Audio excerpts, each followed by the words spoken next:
Have you ever been completely alone and still felt like someone else was in the room?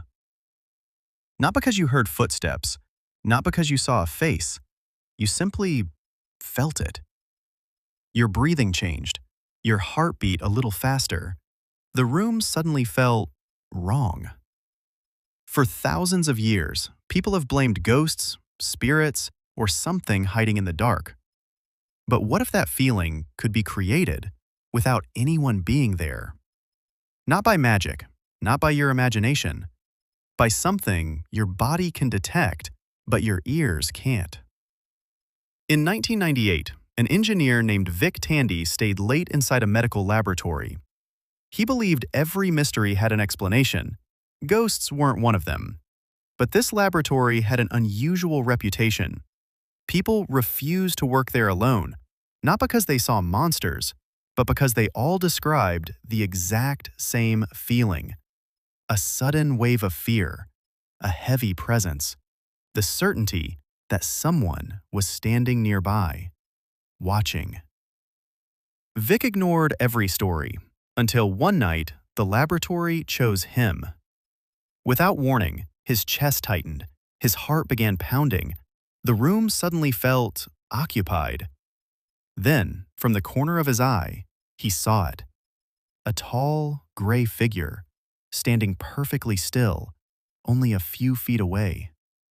He couldn't make out a face, only a shape, watching him. Every instinct told him not to move. Finally, he turned to face it. Nothing. The figure had vanished. The room was empty. Most people would have left and never come back. Vic returned the next morning because if something had frightened him, it had left evidence. He just had to find it. As he prepared to begin work, he clamped a fencing foil into a heavy vise. It wasn't part of the investigation, just another tool. He stepped away, only a few meters. Then the blade began vibrating. Not slightly, violently. The room was silent. No one touched it, yet solid steel was shaking, as if something invisible was pushing against it. Vic moved the blade around the room. In some places, it vibrated wildly. In others, it barely moved. The blade wasn't haunted. The room was. Something invisible was traveling through the laboratory. Something he couldn't see. Something he couldn't hear. He checked every machine, every vent, every corner, until finally he found it. An ordinary extractor fan, installed only days earlier. It sounded completely normal, almost silent. But when Vic measured it, everything changed. 18.98 hertz, a frequency so low most people would never hear it. The fan wasn't creating a ghost. It was creating the perfect conditions for one. Most people think sound only affects their ears. It doesn't. Sound is movement, invisible waves of pressure, moving through the air, through walls, and sometimes through you. Most of those waves become sound because your ears detect them, but some are so low, your ears barely notice them at all. That doesn't mean your body can't. Studies suggest powerful infrasound can change the way people feel. A racing heart, tightness in the chest, sudden anxiety. Your body reacts first. Your brain tries to explain it afterwards. Imagine smelling smoke. Your body prepares for danger before you've even found the fire. Fear works the same way. If your heart suddenly races and your breathing changes, your brain immediately searches for a reason.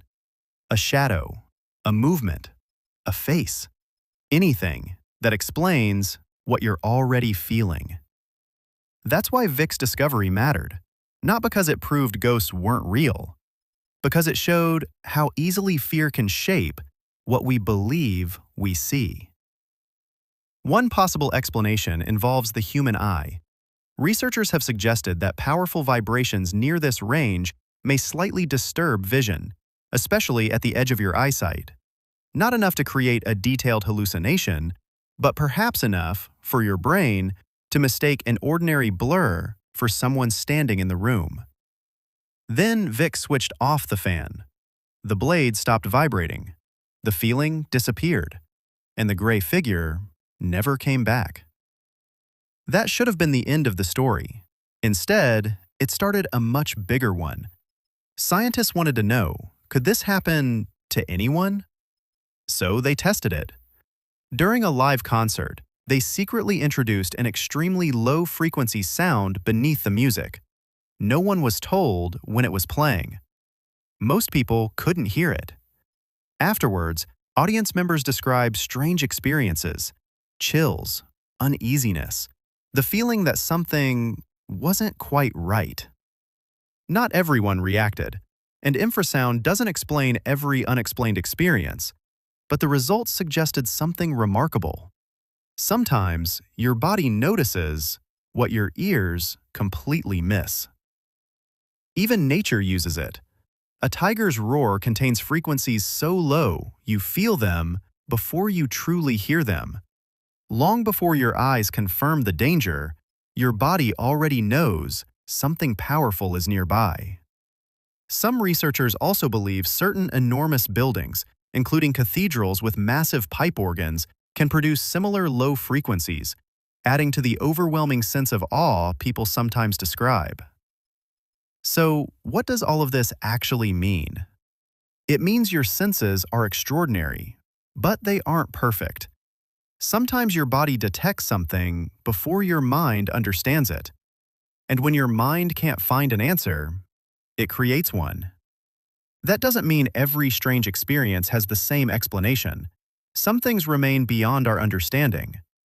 But Vic Tandy's story reminds us of something important. Before we accept the impossible, we should first understand the possible. So the next time an empty room suddenly feels occupied, don't ask, "Who's there?" Ask yourself, "What can't I hear?"